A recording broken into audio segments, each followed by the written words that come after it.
Lecture में हम discuss करेंगे मुख्तलिफ एग्ज़ाम में वर्बल एबिलिटी, क्वांटिटेटिव रीजनिंग या वर्बल रीजनिंग क्या है और वर्बल रीजनिंग में कौन कौन से एरियाज शामिल होते हैं और उनको कैसे सॉल्व किया जाता है।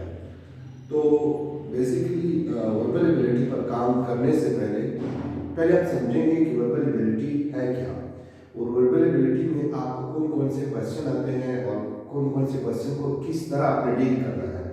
आज इस बात को तफसील से डिस्कस करेंगे। इसके बाद ये 5 क्वेश्चन है, इन 5 क्वेश्चन पर हम अलग अलग जो है 3 लेक्चर्स बनाएंगे और इनको सॉल्व करने की कोशिश करेंगे। वर्बल एबिलिटी में जाने से पहले इम्पॉर्टेंट चीज़ जो है वो आपकी रीडिंग स्किल्स बहुत इंपॉर्टेंट है। एक सेकंड, आपके पास विकेट्स का होना, विकेबलरी का होना, तलफ़ुज़ का ज़ख़ीरा होना बहुत इंपॉर्टेंट है। तो उस पर हम सबसे ज़्यादा काम करेंगे और बाकी आपकी रीडिंग स्किल्स जो है वो सिर्फ रीडिंग से ही हो सकती हैं। आप जितना रीडिंग करेंगे उतने ही आपको फ़ायदा होगा। तो चलो चलते हैं अपने लेक्चर्स पर। यहाँ पे हमारे पास पहला चीज़ है कॉम्प्रिहेंशन। वर्बल एबिलिटी में जो आप वर्बली सॉल्व करते हो वो है कॉम्प्रिहेंशन। कॉम्प्रिहेंशन क्या है कि you are presented with the reading passage and then are asked 3 or 4 questions from the text.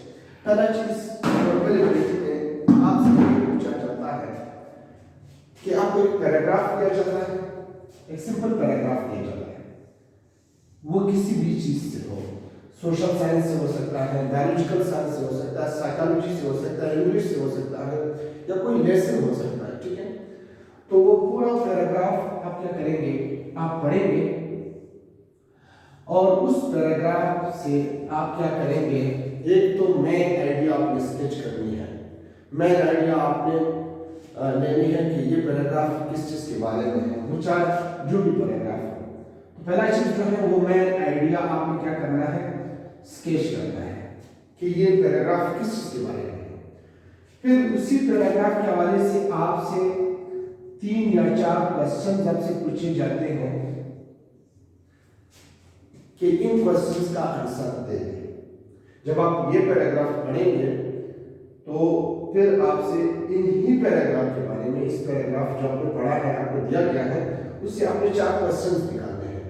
वो क्वेश्चंस इधर लिखे होते हैं कि इस क्वेश्चंस का क्या आंसर है, वो आंसर आपने इधर ढूंढना है कि ये किस बारे में है और ये क्या कह रहा है, क्वेश्चन में ये क्वेश्चन कहाँ पे है या इसका आंसर कहाँ पे है। ये पैराग्राफ है। इस पैराग्राफ के लिए सबसे इंपॉर्टेंट चीज ये है कि आपके पास आपको कीन रीडिंग होनी चाहिए, अटेंटिव रीडिंग होनी चाहिए। आप इसको अटेंटिवली रीड करेंगे तो आप इस क्वेश्चन का आंसर देंगे। आप मेन आइडिया को स्केच करेंगे, मेन आइडिया को स्नेच करेंगे, मेन आइडिया को मतलब समझेंगे कि इसमें मेन आइडिया कौन सी है। ये है पैराग्राफ।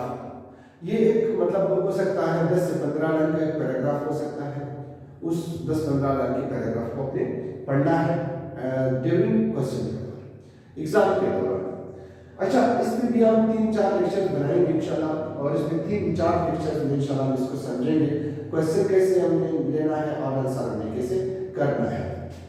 ये हो गया आपका पैराग्राफ जो कि कॉम्प्रिहेंशन कहलाता है, कॉम्प्रिहेंड करना, किसी चीज को समझना। दूसरा चीज है सेंटेंस कंप्लीशन।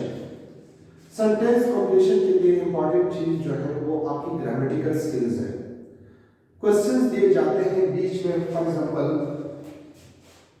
शी स्पेस या she works space for bright future. इस तरह आपको एक सेंटेंस दिया जाता है, उस सेंटेंस को आपने कंप्लीट करना है।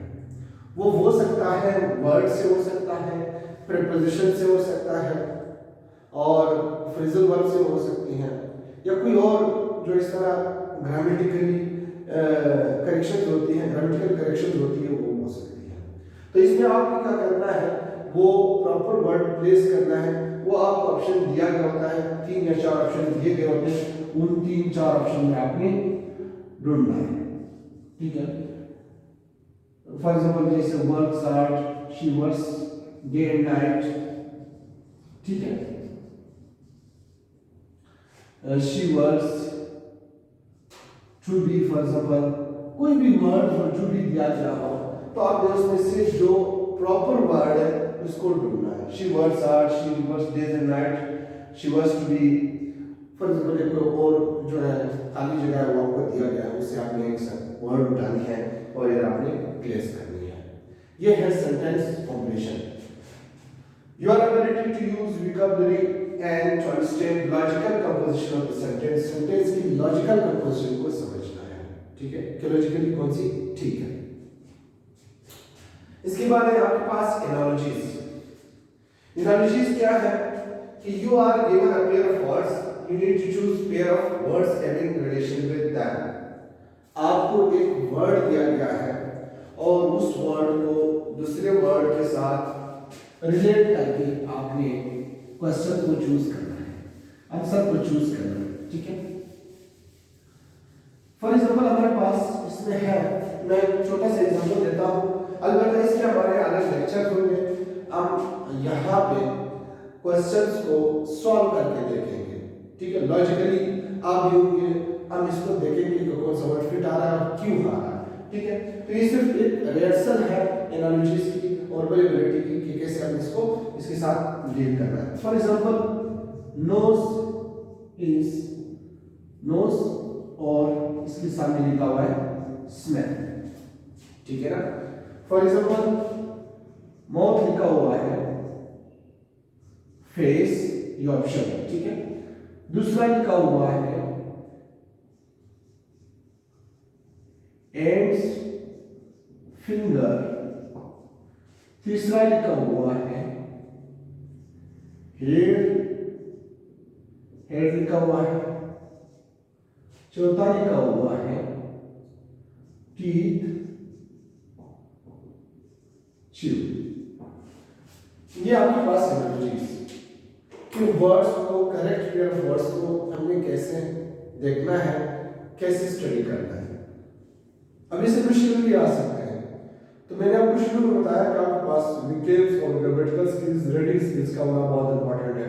इसके लिए आपने रीडिंग ज़्यादा करनी है और अपने विकेट्स पे ज़्यादा फोकस करना है। विकेट्स का भी मैं आपको तरीका बताऊंगा इंशाल्लाह, उस पर एक अलग लेक्चर होगा कि आपने अपनी वोकैबुलरीज कैसे बढ़ाने हैं और वोकैबुलरीज की तरीकाकार क्या है कि आप वोकैबुलरीज सीख जाए। अभी for example nose is to smell, ठीक है। तो इसमें आपको कौन सा ऑप्शन सही लग रहा है? Mouth, face, hands, finger, hair, head, teeth, chew. अब बात यह है कि इसमें हमारे पास ये रिलेशन ढूंढना है। For example nose is to smell. Basically analogies को जब आप डिसाइड करते हैं उसके लिए सबसे इंपॉर्टेंट बात यह है कि आप उसके ऊपर सेंटेंस बनाएं। आप उसको सेंटेंस में, अपने सेंटेंस में आके फिल कर दें, वर्ड्स को फिल कर दें। Nose is to smell, now mouth is to face, गलत, ठीक है ना। Hands is to finger, ये भी गलत है, ऐसा तो नहीं हो सकता है। Hair is to head, ये भी गलत है। तो teeth are to chew या is to chew। तो teeth जो है वो इस्तेमाल होते हैं chewing के लिए, nose जो इस्तेमाल होती है smelling के लिए। Now ये तीनों ऑप्शन जो है वो गलत है और ये ऑप्शन जो है ठीक है। इसको कहते हैं एनालॉजी, कि आपने करेक्ट रिलेशनशिप को ढूंढना है वर्ड्स में। This is called analogy and verbal reasoning, ठीक है। इसके बाद है आपके पास इंटोनाइम्स, कि आपने वर्ड्स की इंटोनाइम्स ढूंढने हैं। ये भी विकेट्स पर डिपेंड करती है कि आपके पास अच्छे विकेट्स हो तो फिर आप जो है सही तरह कर सकते हैं। इसमें आपने नियरेस्ट इंटोनाइम्स को ढूंढना है। हो सकता है आपकी बहुत सारे इंटोनाइम्स दे दे, लेकिन वो आपको जो नियरेस्ट इंटोनाइम्स है वो ढूंढना है। ये भी विकेट्स में, इसमें भी हम 3-4 लेक्चर बनाएंगे और इसको स्टडी कर लेंगे और फाइनल तक इसको पहुंचाएंगे इंशाल्लाह। ये सबसे इंपॉर्टेंट चीज जो है वो हमारे पास प्रीफिक्सेस है। ये प्रीफिक्सेस जो है वो आपके वोकैबुलरीज में भी बहुत बड़ा रोल प्ले करता है। सफिक्सेस, प्रीफिक्सेस होते हैं जो किसी वर्ड से पहले आते हैं, सफिक्सेस वो हैं जो किसी वर्ड के बाद आते हैं। ये आपकी वोकैबुलरी जो ज़ख़ीरा लफ्ज़ है, अल्फाज है, उसमें बहुत बड़ा रोल इसका है।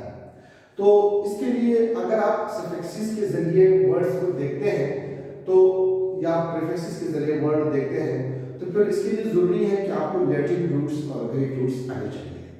तो नेक्स्ट जो हमारा लेक्चर होगा वो प्रीफिक्सेस और सफिक्सेस पर होगा। पहला प्रीफिक्सेस और सफिक्सेस सीखेंगे, इससे तो एक वर्ड की कंप्लीशन का पता चलेगा। दूसरा सबसे इंपॉर्टेंट चीज है कि हमारे वोकैबुलरीज जो है एनहेंस हो जाएंगे। तो इसमें हम वोकैबुलरीज को एनहेंस करेंगे। इसके बाद हम जाएंगे कॉम्प्रिहेंशन पर, सेंटेंस कॉम्प्रिहेंशन पर, एनालॉजीज पर, पीरियड पर और जाते जाते आपको वर्ड्स की ज़ख़ीरा भी हमारे पास आ जाएगा और चीज़ों को आसानी से रिलेट करना भी हमें समझ आ जाएगा। तो वो कि आपको सक्सेसफुल रहा, ये थोड़ा सा जो मेरा माइनर जो स्ट्रगल है, माइनर कोशिश है आपके लिए की है। तो इंशाल्लाह नेक्स्ट लेक्चर में मिलते हैं सफिक्सेस प्रीफिक्सेस में हम जो है वर्ड्स कैसे बनाएंगे इसको देखेंगे। अल्लाह